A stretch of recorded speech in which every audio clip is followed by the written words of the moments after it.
Today's big video involves taking some of this stuff. I think it's canvas. So, I'll show you what we're gonna do.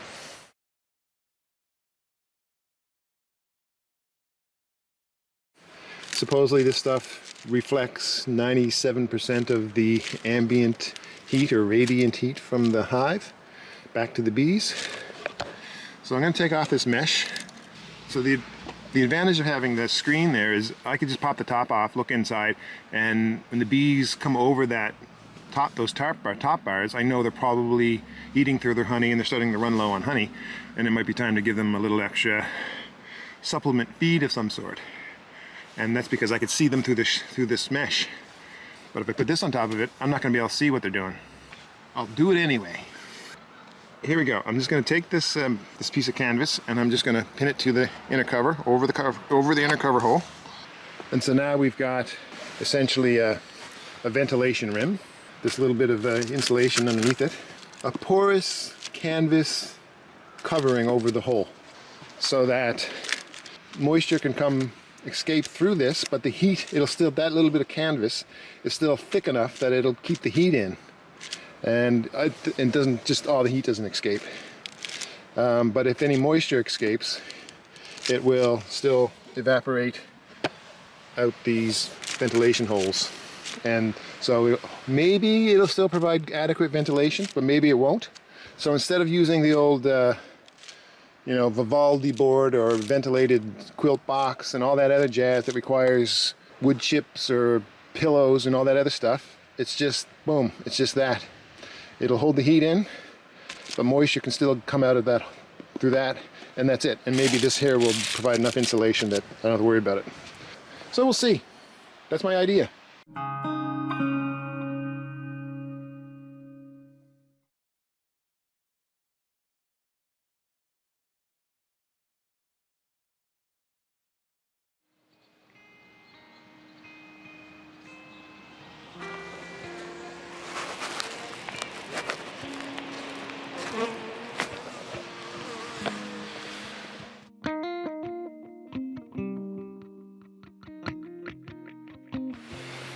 Okay, so today, look over here. It's warm today, all the snow melted. We had a lot of rain last night and lots of cleansing flights happening right here. And you can see too, the bottom board is getting a bit messy. A little bit clogged up from the 6mm 1/4 inch mesh that I've got to keep the shrews out. And I know some people, freak out a bit by the fact that the bees get stuck here or get clogged up in the mesh, but it's not really a big deal. I just take the mesh, grab hold of it, hold on, put the hive tool in there, pop it out, and then pull it off. There it is. And then, you can see that's pretty clogged up, but here's a little thing called a hive tool. Stick it in. Whoops, hold on. Stick it in this way. Give it a good swoosh. And there we go. Look at that. Dead bees. Well, this is interesting. It's always interesting to see what the debris, kind of debris you get when you scrape the bottom out of your hive in the middle of the winter or at the end of the winter. Whoop. Okay, well, that's enough for now. But look at that. This is, these bees haven't been given any kind of pollen or anything, but those little bits of gooply, wet, crummy things, that looks like comb to me. The bees digging into their comb and eating their honey. And the comb sort of falls to the floor of the hive, and the little bits of leftover comb, that's what that is. Just fragments. It could be pollen. Sometimes pollen patties sort of, when they eat the pollen patty, sometimes they don't eat it, or sometimes they just spit it out and throw it down on the bottom of the hive. Not spit it out, but chew it up and sort of discard it. But that looks like comb to me. So these bees have been eating, I would say, some honey. So anyway, so now that bottom entrance is clean.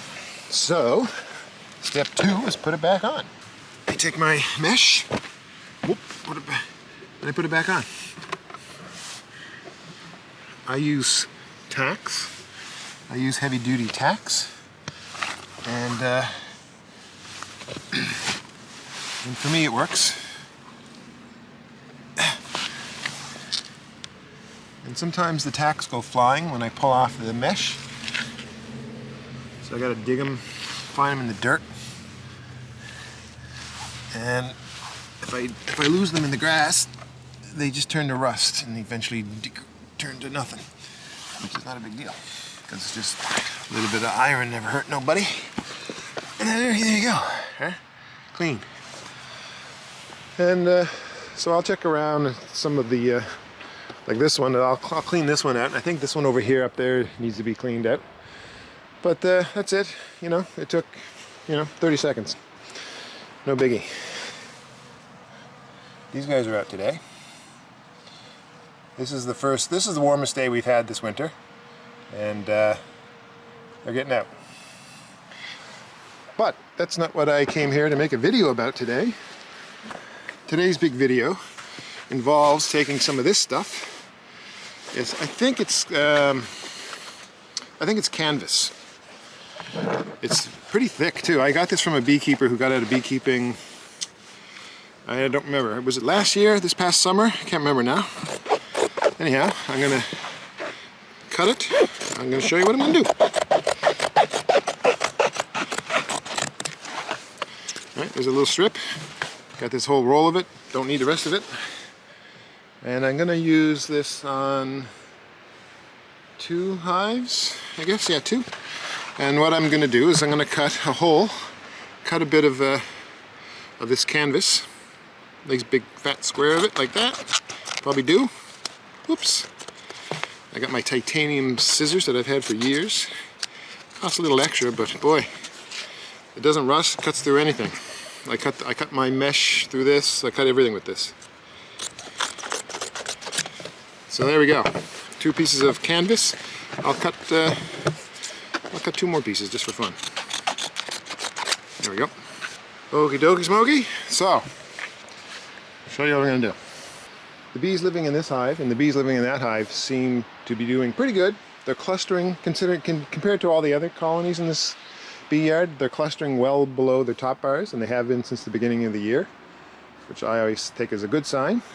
They haven't had any feed, no pollen, no sugar, no nothing. They've no wraps and no insulation except for this little silver insulation on the top, over the top cover. And it looks like that, right? Supposedly this stuff reflects 97% of the ambient heat or radiant heat from the hive back to the bees. I can smell the bees. Yeah, I can smell. I can tell they got out for a little poopy today because it's a little poopy smelly. A lot of farts, bee farts, in the air. Anyway, there's a couple of bees just coming to the top here, but that's because this is the warmest day we've had this year, so they're just coming out this, what I assume is this top entrance, and they're getting out, doing little poops. So I'm going to take off this mesh. This is just some some metal, screen door screen, and it's you can use the plastic stuff, but the bees can chew through the plastic stuff, so metal is the way to go. And I'm going to cover it up so that mesh was keeping the bees out of the ventilation rim with the silver insulation and all that jazz. But it was still allowing some ventilation. So, and I'm not going to. Yeah, well, thing is, I was just thinking there's disadvantages to what I'm about to do. So the advantage of having the screen there is I could just pop the top off, look inside, and when the bees come over that those top bars, I know they're probably eating through their honey and they're starting to run low on honey, and it might be time to give them a little extra supplement feed of some sort. And that's because I could see them through this mesh. But if I put this on top of it, I'm not going to be able to see what they're doing. So I didn't think of that. But I'll tell you what my thinking is behind this whole thing. I'll do it anyway. Here we go. I'm just going to take this this piece of canvas, and I'm just going to pin it to the inner cover, over the inner cover hole.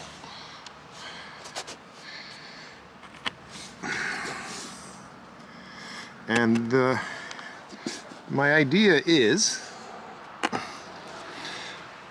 to hold in more heat, because the mesh, obviously the heat is going to go right through that mesh, but this is a piece of canvas. It's still porous.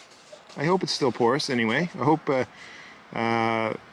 you know, vapor, condensation, or whatever you want to call it, water in a gaseous form, the bees' respiration, all that jazz. I hope it can still pass through this canvas. It's not like, you know, it's still pretty porous, though it is kind of thick. Maybe a piece of cotton would be fine, like an old t-shirt or something. But anyway, I had this, I'm going to give it a go. And the point is, I'm going to put this on to hold the heat in a little bit better.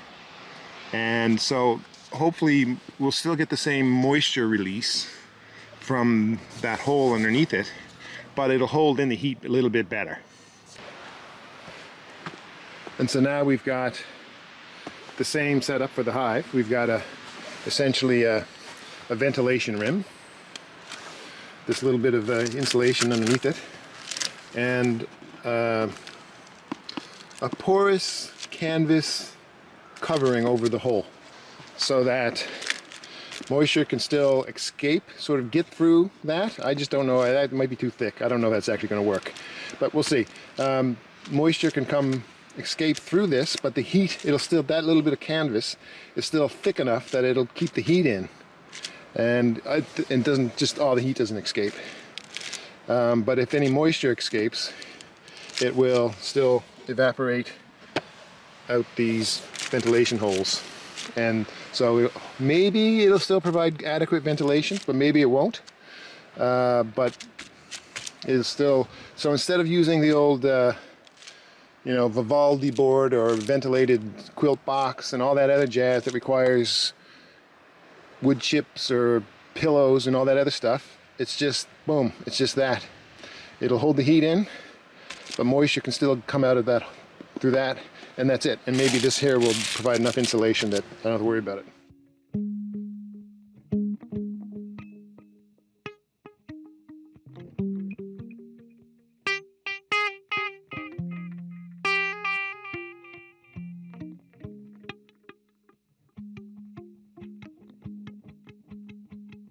So it seems again like, why am I reinventing the wheel here? But which, like most beekeeping inventions do. But it might be easier than a quilt box, or a moisture quilt, or a Vivaldi box, or all that jazz where you got to throw in wood chips or straw or those plastic things that they call, they're not called hive pillows. I call them hive pillows, but whatever the marketing term is now, they just throw some kind of insulation in here that's thick and bulky and all that jazz. Maybe I'll be able to avoid all that. Just put a canvas over this and the ventilation rim, of course. I don't see there's any way out of getting out of the ventilation rim ever for my beekeeping. I just love it. But maybe this will be a lot easier than just all that other insulating, you know, business. So we'll see. That's my idea. Got them going. Looking good though. I like it. So I took the ventilation rim off of this hive. And let's just see if we can see the bees. No. But they're down there. There's one right there. This seems silly, but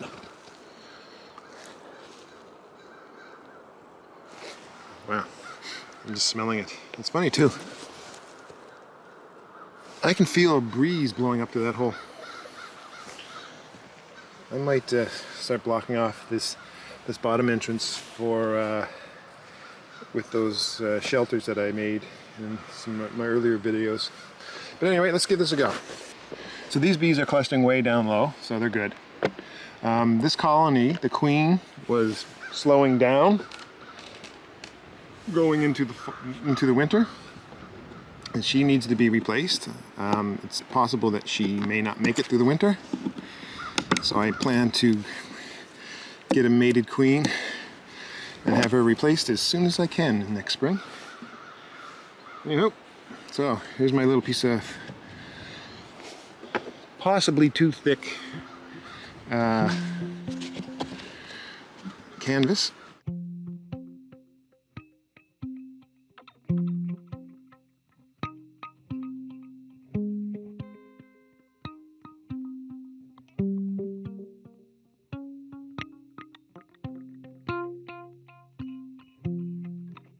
I'm just gonna pin it down. Oh, look at that. That's a hard spot. There we go. Oh, man, some of this stuff is just... This is one of my really good inner covers. I bought it from B-Made 11 years ago, and it's going strong. It's better than any of the other inner covers that I've purchased from anybody else, including a few locally. It's because it's one big solid piece of wood.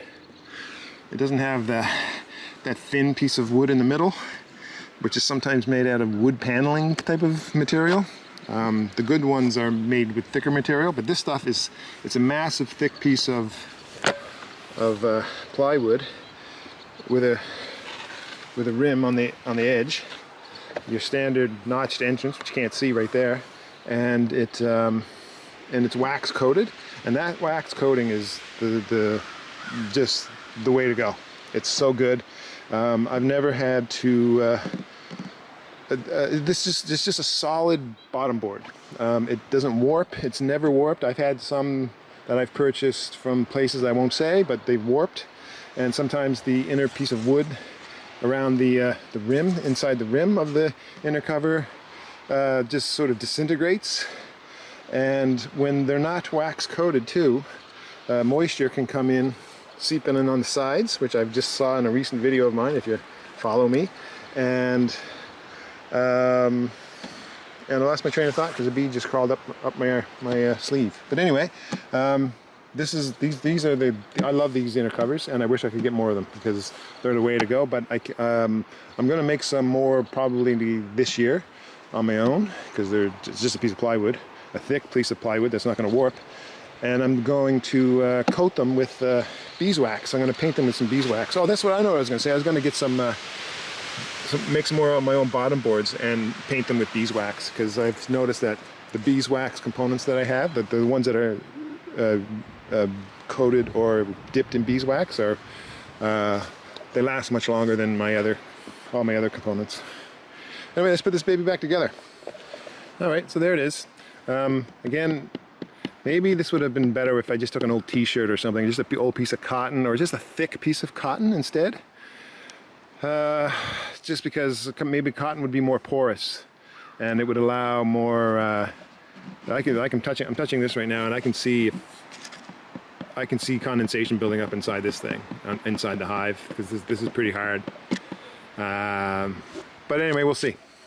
I'll come back in a couple of weeks, pull the top off of this, or pull that canvas off, and see if it's moist, see if it's really wet, and I'll stick my finger underneath the hive cover, the inner cover or the top bars, and just see if they're damp or wet. And if they're damp or wet, I'll pull that off and go back to the old just open hole. And I might put a hive pillow inside. And by hive pillow, this is what I'm talking about. It's basically, again, this hive pillow thing that I'm experimenting with is replacing my moisture quilts or my ventilated quilt boxes, because you always got to dump the straw or the wood chips in and out of a box, whereas if I just put them in a pillow, I don't have to do any of that. And there's a bunch of bees. There you go. So I think they're sitting over some sugar I gave them a while back. Or maybe they're the ones, I can't remember if these are the ones I gave the honey to. Whatever. Anyway, so this is what I'm doing. My beekeeping approach is, geared towards simplicity, effectiveness, and affordability. Mostly affordability, because I'm not a wealthy man.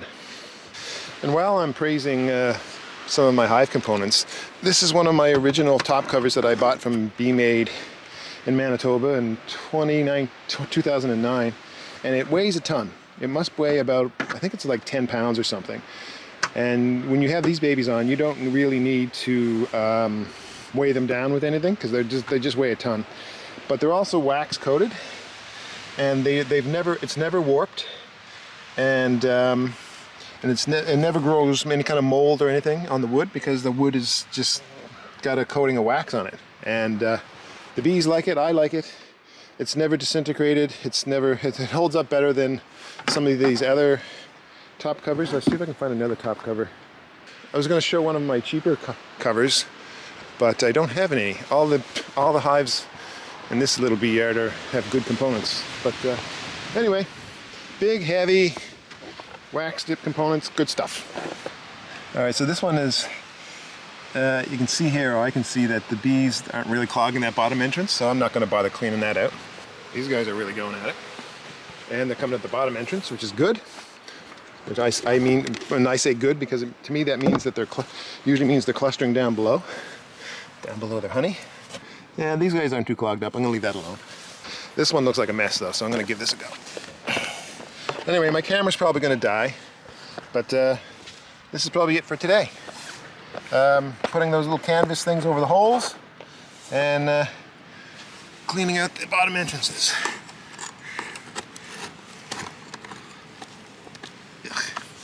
Pretty gross. And this is a good example of this hive. It's not, this bottom board, it's not wax coated or wax dipped. And you can see the water, it doesn't pool out, the water doesn't pool out of the hive as easily. And you can see the wood is slightly waterlogged. I don't need that.